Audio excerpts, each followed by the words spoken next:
takes you into the heart of our city. Beautiful, really is beautiful.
Shed? Yeah. The house on the right, that's set to overtop that.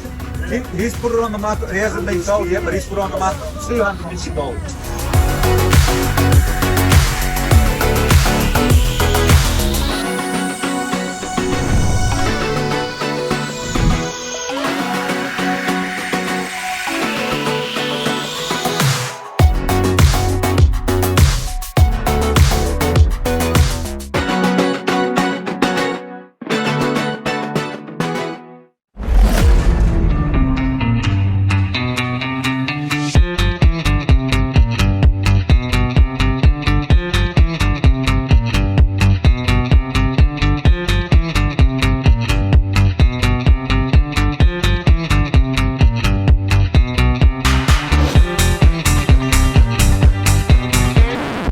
Alright, I'm not that great of a swimmer. They all went to shore, so we're gonna take this kayak because we're smart people.